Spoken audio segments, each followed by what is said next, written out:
Taimur and Bartley का office पूरी इमारत में फैला हुआ था। इस फर्म के अलावा इस इमारत में और किसी का कारोबार नहीं था। इसी बिना पर यह इमारत कोबरा मेंशन के नाम से मशहूर हो गई थी। वैसे इसका नाम कुछ और था। तैमूर एंड बार्टले की फर्म सांपों की खालों की तजारत करती थी। कारोबार बहुत बड़ा था। दफ्तर में दर्जनों क्लर्क थे, मुख्तलिफ शोबों के मैनेजर अलग अलग थे और उनकी तादाद 12 से किसी तरह भी कम ना थी। 3 दर्जन शिकारी थे जिनके ज़िम्मे सांपों की फराहमी का काम था, लेकिन ये सपेरे नहीं थे और ना इसके कायल थे कि बीन सुनकर सांप जूने लगते हैं। ये तालीमी याफ्ता लोग थे और सांपों के शिकार के सिलसिले में इनका तरीक़ाकार साइंटिफिक होता था। इन्हें बड़ी बड़ी तनख्वाहें मिलती थी और इनकी ज़ाहिरी हालत देखकर कोई नहीं कह सकता था कि इनका पेशा इतना हकीर और गंदा होगा। कोबरा मेंशन का हाल फर्म का शोरूम था। यहाँ न सिर्फ सदहा किस्म के सांपों की खालें मौजूद थी, बल्कि मुख्तलिफ अक़साम से ताल्लुक़ रखने वाले जिंदा सांप भी कसीर तादाद में थे। हफ्ते में 2 दिन ये शोरूम पब्लिक म्यूजियम बन जाया करता था, यानी हफ्ते में 2 दिन हर आदमी किसी रोक ठोक के बगैर वहां जा सकता था। आज इतवार था और कोबरा मेंशन के इस बड़े हाल में तिल रखने की भी जगह नहीं थी। आज कुछ गैर मुल्की सांप नुमाइश के लिए रखे गए थे, जिनमें जनूबी अमेरिका के जारा काका और अफ्रीका के ब्लैक माम्बा भी शामिल थे। रजिया सिर्फ इन्हीं 2 अक़साम के सांप देखने के लिए यहाँ आई थी, वरना और सब तो इसके देखे हुए थे। इससे सांप बहुत अच्छे लगते थे। इसके पास सदहा किस्म के सांपों की तस्वीरें थी और इसके जहन पर सांप मुसल्लत थे। वो जब भी आंखें बंद करती, इसे बैक वक्त हजारों सांपों की कलबलाहट महसूस होने लगती। ख्वाब में इसे सांप नजर आते। जब वो सोने के लिए पलंग पर लेटती तो नुदी के आलम में इसे ऐसा महसूस होता जैसे इसके सारे जिस्म पर ठंडे ठंडे सांप रेंगते फिर रहे हों। लेकिन इससे वहशत नहीं होती थी, बल्कि वो एक अजीब किस्म की आसूदगी और तमानियत महसूस करती। इस पर इसे खुद भी हैरत थी। वो काफी देर तक कोबरा मेंशन के शोरूम में रही। वो इतनी महू थी कि इसे 5 बजने की भी खबर ना हुई, हालांकि ये वक्त इसकी जिंदगी में बहुत अहमियत रखता था। वो जहाँ कहीं भी हो, रोजाना ठीक 5 बजे शाम को इसका इरशाद मंजिल पहुंचना बहुत जरूरी था। रात इसे वहीं बसर करनी पड़ती थी। बूढ़ा इरशाद इसका दादा था, करोड़ों की दौलत का मालिक। इसके 3 बेटे थे, लेकिन इनमें से कोई भी इरशाद मंजिल में कदम नहीं रख सकता था, हत्ता कि खुद रजिया का बाप भी नहीं। इनका कुंबा बहुत बड़ा था, लेकिन रजिया के अलावा और कोई भी बूढ़े इरशाद से करीब नहीं था। इरशाद इसे बहुत पसंद करता था और वो इसके मामलात में बहुत ज्यादा दखील थी, लेकिन ये ड्यूटी इसे भी बहुत खिलती थी। ख्वाह कुछ हो, इसका 5 बजे शाम को बूढ़े इरशाद के पास पहुंचना बहुत जरूरी था। आज वो 5:30 बजे पहुंची। इरशाद झंझलाया हुआ था। इसे देखते ही बरस पड़ा। मैंने अभी तक चाय नहीं पी, वो घुर्राया। तुम जानती हो कि मैं ठीक 5:15 बजे चाय पीता हूँ और तुम हर हाल में मेरे साथ होती हो। जी, वो मेरी एक सहेली मुझसे ज्यादा थी। जी, वो देखिए, कुछ नहीं, जाओ, अब यहाँ तुम्हारी जरूरत नहीं है, इरशाद ने कहा, लेकिन लहजे में तहकुम की बजाय शिकवे का सा अंदाज था। दादा जान, आप तो समझते नहीं, वो मेरी सहेली। मैंने अभी चाय नहीं पी, तो मैं मंगवाती हूँ चाय। रजिया कमरे से चली गई। इरशाद की उम्र 80 से कम नहीं थी। दुबले पतले जिस्म का आदमी था। चेहरे पर बेशुमार गहरी झुर्रियां थी, लेकिन वो रोजाना शेव करने का आदी था। लोग इसे जकी समझते थे। इरशाद मंजिल में वो तन्हा रहता था। कुंबे के दूसरे अफराद शहर के मुख्तलिफ हिस्सों में मुकीम थे। इनका कफील इरशाद ही था, लेकिन इन्हें इरशाद मंजिल में कदम रखने की इजाजत नहीं थी। इसकी वजह खुद इन लोगों को भी नहीं मालूम थी। इरशाद मंजिल एक बहुत बड़ी इमारत थी और शायद शहर की खूबसूरत तरीन इमारतों में इसका शुमार होता था। वहाँ 1-2 नहीं, बल्कि पूरे 15 अदद नौकरों की फौज रहती थी। लातादाद पालतू परिंदे थे, दर्जनों बिल्लियां थीं और इतने ही खरगोश। और कभी कभी रज़िया ये समझने लगती थी कि वो भी इन्हीं पालतू जानवरों में से है। इस ख्याल का मुहर्रिक इरशाद का बर्ताव था। वो इसे एक नन्ही सी बच्ची समझता था और इसे अपनी मर्जी का पाबंद बनाए रखना चाहता था। इसकी जरा जरा सी बातों की टोह में रहता और इस वक्त तो रज़िया को सचमुच गुस्सा आ जाता जब वो इसका वेंटी बैग टटोलने लगता, इसे खोलकर इसमें रखी हुई चीजें उलट पुलट डालता। इस वक्त भी वो यही हरकत कर रहा था। रज़िया चाय के लिए इसके कमरे से चली गई थी और वह मेज से इसका वेंटी बैग उठाकर अपनी जानों पर रखे इसे खोल रहा था। अचानक इसके मुंह से एक हल्की सी चीख निकली और वो वेंटी बैग को परे झटक कर कुर्सी समेत दूसरी तरफ उलट गया। वेंटी बैग से एक छोटा सा सांप निकलकर फर्श पर लहरें ले रहा था। बूढ़ा इरशाद बड़ी फुर्ती से फर्श से उठा, लेकिन ना तो इसने शोर मचाया और ना किसी को अपनी मदद के लिए आवाज दी। सांप की रफ्तार में तेजी नहीं थी, वो आहिस्ता आहिस्ता फर्श पर रेंग रहा था। इरशाद ने अपनी वॉकिंग स्टिक से बासानी इसका सर कुचल दिया। थोड़ी देर बाद वो फिर बहुत इत्मीनान से इसी कुर्सी पर बैठकर कुछ सोच रहा था। राजिया का वेंटी बैग इसने वहीं रख दिया था जहां से उठाया था। तकरीबन 10 मिनट बाद राजिया खुद ही चाय की ट्रे अपने हाथों में उठाए हुए कमरे में दाखिल हुई। इरशाद ने अपनी कुर्सी मेज की तरफ खिसकाई। अचानक रजिया की नजर मुर्दा सांप पर पड़ी। वो चाय की ट्रे मेज पर रख चुकी थी। अरे ये सांप! बूढ़ा इसे घूरने लगा, लेकिन रजिया के चेहरे पर हैरत के आसार थे। ये यहाँ? फिर इसे कहाँ होना चाहिए? इरशाद ने आयशा से पूछा। मैं क्या जानूं? मेरा मतलब ये है कि ये यहाँ कमरे में था। मैंने इसे मार डाला। इरशाद इसका चेहरा गौर से देखता हुआ बोला। मगर ये यहाँ आया कैसे? तुम लाई थी। इरशाद बदस्तूर इसके चेहरे पर नजरें जमाए रहा। राजिया हंसने लगी, लेकिन इरशाद की संजीदगी में जरा बराबर भी फर्क नहीं आया। मैं इसे स्पिरिट में रखूंगी, कितना खुश रंग है, राजिया ने इरशाद के लिए चाय उंडेलते हुए कहा। दोनों थोड़ी देर तक खामोशी से चाय पीते रहे। फिर इरशाद ने कहा, तुम मुझसे तंग आ गई हो? क्यों? नहीं तो ये आप क्या कह रहे हैं? मैं महसूस कर रहा हूँ इस मामले में मैं आपसे लड़ जाऊंगी। आखिर आप किस बिना पर ऐसे कह रहे हैं? इसलिए कि मैं सचमुच तुम पर जुल्म करता हूँ। मैं तो ऐसा नहीं समझती। आखिर आज आप ये झगड़ा क्यों ले बैठे हैं? जरूरतन आज मेरी जरा सी गफलत मुझे मौत के घाट उतार देती। ये सांप तुम्हारे वेंटी बैग में था। नहीं, रजिया बुखलाकर खड़ी हो गई। बैठ जाओ, ये हकीकत है। ये वाकई एक नाजेबा बात है कि मैं तुम्हारे वेंटी बैग में हाथ डाल दिया करता हूँ। अरे दादा जान, खुदा की कसम मेरे फरिश्तों को भी इल्म नहीं। राजिया का चेहरा जर्द हो गया था और इसका सीना धोंकी की तरह फूल और पिचक रहा था। वो बार बार अपने खुश होंठों पर जुबान फेर रही थी। बैठ जाओ, चाय पियो, इरशाद ने नरम लहजे में कहा। राजिया बैठ गई, लेकिन इसका सारा जिस्म कांप रहा था। इरशाद ने एक बार फिर इसे गौर से देखकर पूछा, ये सांप तुम्हारे वेंटी बैग में किसने रखा होगा? मैं इसके मुताबिक कुछ नहीं जानती, लेकिन हाँ, लेकिन क्या? अभी मैंने आपसे झूठ बोलने की कोशिश की थी। क्या? मैं किसी सहेली के घर नहीं गई थी, बल्कि मैं तैमूर एंड बाटले के शोरूम से सीधी यहाँ आई हूँ। वहां तुम क्यों गई थी? मुझे सांपों से दिलचस्पी है। मैं जानता हूँ। घर से जब मैं चली हूँ तो मुझे यकीन है कि वेंटी बैग में सांप नहीं था, क्योंकि मैंने रास्ते में भी एक जगह इसे खोला था। शोरूम में तुम्हारे साथ और कौन था? कोई भी नहीं, मैं तन्हा गई थी। मुझे इत्ला मिली थी कि वहाँ आज बिल्कुल नए किस्म के सांप नुमाइश के लिए रखे जाएंगे। इरशाद थोड़ी देर तक कुछ सोचता रहा, फिर बोला, मेरी इस बुरी आदत से भी सब वाकिफ होंगे कि मैं तुम्हारा वेंटी बैग खोल कर देखा करता हूँ।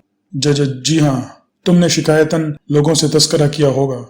वो देखिए, मैं बुरा नहीं मानता, सिर्फ ये जानना चाहता हूँ कि कुछ लोग इससे वाकिफ हैं या नहीं। सिर्फ घर वाले? घर से मुराद सिर्फ तुम्हारा घर है ना, या जवाद और एजाज के घर वाले भी जानते हैं? जी हाँ, इन्हें भी इल्म है। इरशाद एक तवील सांस लेकर कुर्सी की पुष्ट से टिक गया। वो छत की तरफ देख रहा था और इसके चेहरे की झुर्रियां कुछ और ज्यादा गहरी मालूम होने लगी थीं। दादा जान, आप यकीन कीजिए, मैं ये नहीं कहता कि ये हरकत तुम्हारी है, बूढ़े इरशाद ने आहिस्ता से कहा। आपने ये क्यों पूछा था कि वेंटी बैग के मुतालिक कौन कौन जानता है? मैं फिर यही कहता हूँ कि ये हरकत तुम्हारी नहीं हो सकती। तो इसका यह मतलब है कि आप खानदान के किसी दूसरे फर्द पर शुबा कर रहे हैं। क्यों ना करूं? क्या आदमी की वक़्त दौलत से ज्यादा होती है? ओहो, यकबैक रजिया का चेहरा सुर्ख हो गया। तब तो यह हरकत मेरी भी हो सकती है। नहीं, तुम ऐसा नहीं कर सकती, मुझे यकीन है। इसलिए आप खानदान वालों को यहाँ नहीं रखते? राजिया ने पूछा। इसके लहजे में तलखी थी और चेहरे से साफ जाहिर हो रहा था कि इसे यकबैक गुस्सा आ गया है। हाँ, इसकी वजह यही है। फिर आपको मुझ पर इतना एतमाद क्यों है? बस यूं ही? ना होना चाहिए। मैं यहाँ कभी ना आऊंगी, कभी नहीं। मैं ग्रेजुएट हूँ और अपनी रोजी खुद कमा सकती हूँ। मैं इसीलिए तुम्हें पसंद करता हूँ, इसलिए मुझे तुम पर एतमाद है। बूढ़े इरशाद मुस्कुरा कर बोला। तुम मेरी खुशामद नहीं करती, साफगोई से काम लेती हो, लेकिन मैं इसे बर्दाश्त नहीं कर सकती कि आप वालिद साहब पर किसी किस्म का शुबा करें। इससे मेरी अपनी पसंद पर कोई असर नहीं पड़ सकता। बहरहाल आप खुले अल्फाज में वालिद साहब पर शुबा जाहिर कर रहे हैं।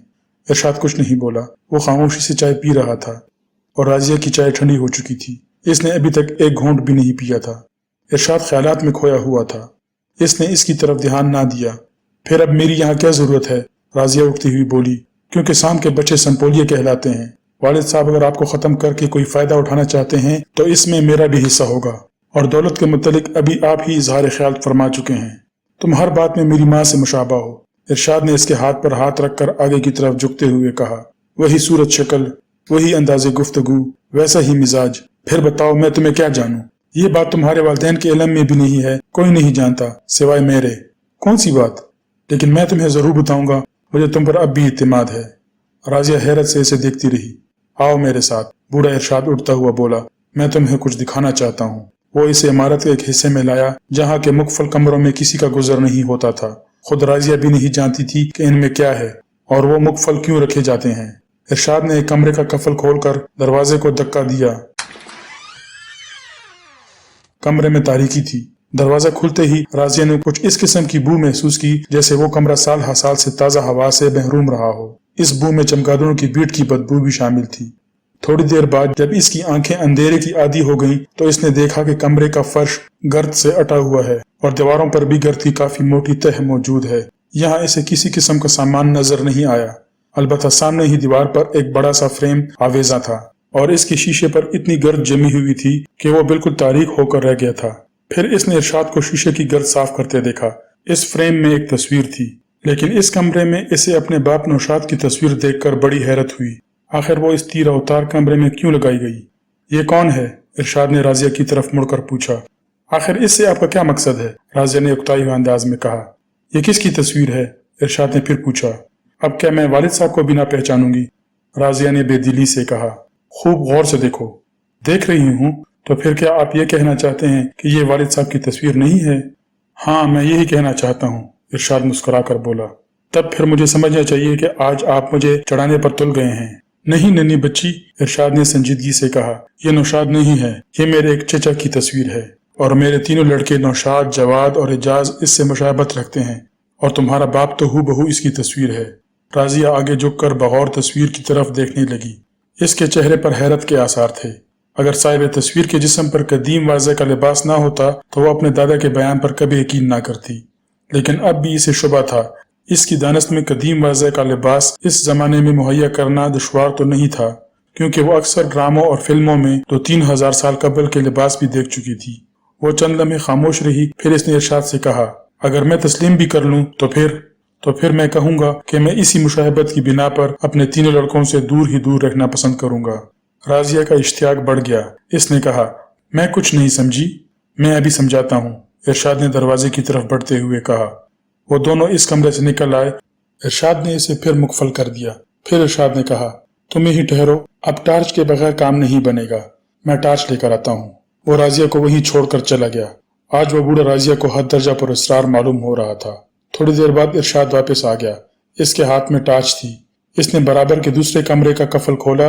इस कमरे में तारीकी, गंदगी और बदबू ही का राज था, लेकिन राजिया को यहाँ कुछ भी नजर नहीं आया। इरशाद इसे कह रहा था, तुम हर मामले में बिल्कुल अपनी परदादी की तरह हो, मुझे तवक्का है कि इन्हीं की तरह एक मजबूत किरदार की मालिक होगी। क्या अब आप कोई बहुत डरावनी चीज सामने लाना चाहते हैं? राजिया ने कहा। हाँ, बात कुछ ऐसी ही है। मैं आज तुम्हें सब कुछ बता देना चाहता हूँ। ये राज मेरे अलावा और कोई नहीं जानता, लेकिन तुम इसे हमेशा राज ही रखोगी, हमेशा। मुझे यकीन है कि तुम अपनी परदादी ही की तरह मजबूत किरदार रखती हो। मैं नहीं डरूंगी, मुझे बताइए। अच्छा ठहरो, इरशाद ने कमरे के एक गोशे की तरफ बढ़ते हुए कहा। राजिया वहीं खड़ी रही। गोशे में पहुंचकर इरशाद ने फर्श की गर्द साफ की और फिर राजिया को ऐसे महसूस हुआ जैसे इसने किसी संदूक का ढक्कन उठाया हो। फर्श में एक चकोर सी खला नजर आ रही थी, जिसका रकबा 1 मरबा फीट से ज्यादा ना रहा होगा। इरशाद ने झुककर इस खला में टार्च की रोशनी डाली और चंद लम्हे इसी हालत में रहा। फिर राजिया की तरफ मुड़कर बोला, आओ, डरो नहीं। राजिया लड़खड़ाते हुए कदमों से आगे बढ़ी। बूढ़े इरशाद के रवैये ने इसे सचमुच खौफजदा कर दिया था। आओ देखो, ये एक तहखाना है। राजिया 2 जानों बैठकर खला में झांकने लगी।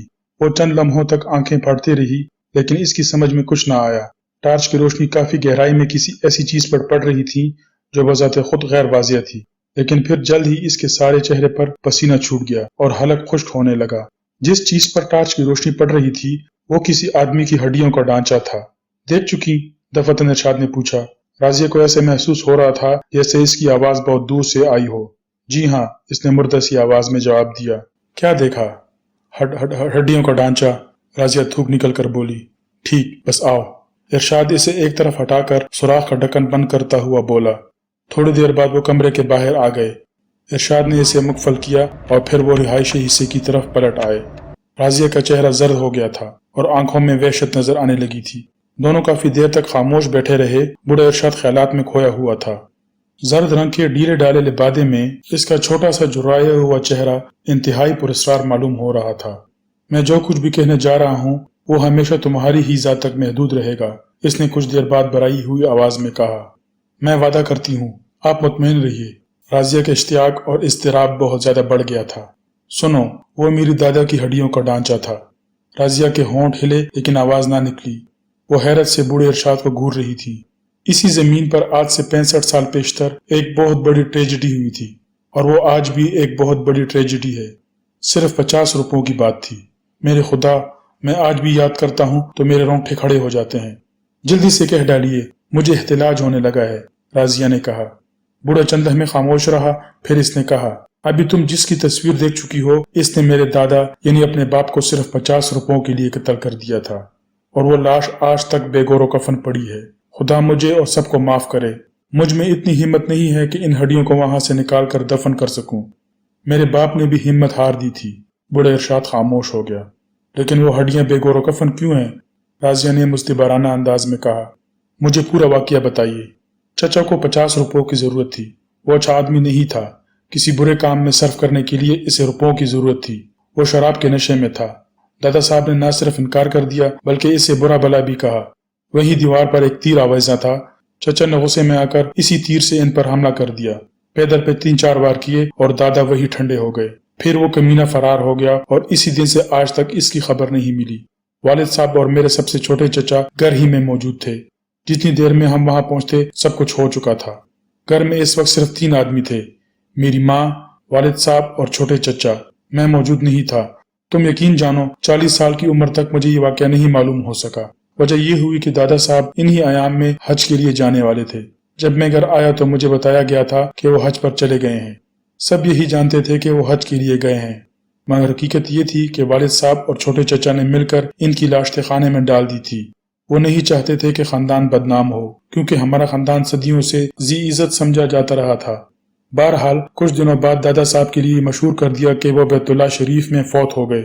रह गया गुमशुदा चचा का मामला तो इनकी तरफ किसी ने ध्यान भी ना दिया, क्योंकि वो एक औबाश आदमी था। वैसे भी महीनों घर में इसकी शक्ल नहीं दिखाई देती थी। लेकिन राजिया ने थूक निकल कर कहा, लाश यूं ही क्यों पड़ी रह गई? ओह, फिर किसी की हिम्मत नहीं पड़ी कि वो इस्तेखाने में उतरता। वालिद साहब ने मुझे इसके मुतालिक इस वक्त बताया जब मैं 40 बरस का था, यानी आज से 40 साल पहले। लेकिन मैं तुम्हें क्या बताऊं, मुझ में भी इतनी हिम्मत नहीं है कि तहखाने में उतरकर इन हड्डियों को सपुर्दे खाक कर दूं। कुछ देर के लिए कमरे पर खामोशी मुसलत हो गई। फिर बूढ़ा बोला, जब तक ये वाकया मुझे मालूम नहीं हुआ था मैं अपने बच्चों पर जान देता था, लेकिन जब ये वाकया मालूम हुआ मुझे इन तीनों से वहशत होने लगी। वालिद साहब की जिंदगी तक वो मेरे साथ रहे, फिर मैंने इन्हें अलग कर दिया। आखिर इनका कसूर क्या था? राजिया ने पूछा। चचा से मुशाबत की बिना पर मुझे इनसे वहशत होती है, तुम्हारा बाप तो खास तौर से। तो क्या आप समझते हैं वो भी इस मुशाबत की बिना पर आपसे वही बर्ताव करेंगे? मैं जानता हूँ कि ये एक लघु ख्याल है, मगर मैं क्या करूं, और अब तो मुझे और ज्यादा मोहतात रहना पड़ेगा। आखिर वो सांप तुम्हारे वेंटी बैग में कहाँ से आया था, मुझे बताओ। राजिया कुछ ना बोली। इसके पास इस बात का कोई जवाब नहीं था। हालात को मद्देनजर रखते हुए वो यही सोच सकती थी कि सांप किसी ने घर ही में रखा होगा, लेकिन इसे अच्छी तरह याद था कि वो घर से रवाना होकर कोबरा मेंशन जाने से पहले एक रेस्टोरेंट में गई थी और वहां इसने पफ करने के लिए वेंटी बैग भी खोला था। फिर क्या कोबरा मेंशन में किसी ने ये हरकत की थी? मगर वहां तो वेंटी बैग इसके हाथ में ही रहा था। मुमकिन है किसी ने इसके बावजूद भी हाथ की सफाई दिखाई हो, मगर वो इसका बाप या कोई चचा हरगिज नहीं हो सकता था। क्या सोचने लगी? इरशाद ने पूछा। इसी शाम के मुतल्लिक। मत सोचो, मुझे यकीन है ये तुम्हारी हरकत नहीं हो सकती, मगर दादा जान, मैं अपने बाप या किसी चचा पर भी शुबा नहीं कर सकती।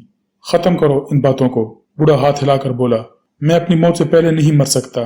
अगर यही ख्याल है तो फिर आपने इन लोगों को अलग क्यों कर दिया है? तुम्हारी मंतक और बहस मुझे तंग कर डालती है। मैंने अलग कर दिया, मेरी मर्जी, मेरा जो दिल चाहे करूंगा। बहरहाल मैं अब यहाँ नहीं रहूंगी। क्या? बूढ़ा आंखें निकाल कर बोला। तुम मुझे तन्हा नहीं छोड़ सकती। मैं अपनी औलाद में तुम्हें सबसे ज्यादा पसंद करता हूँ। तुम नहीं जा सकती। राजिया खामोश बैठे रही। इसके चेहरे पर बेजारी के आसार थे।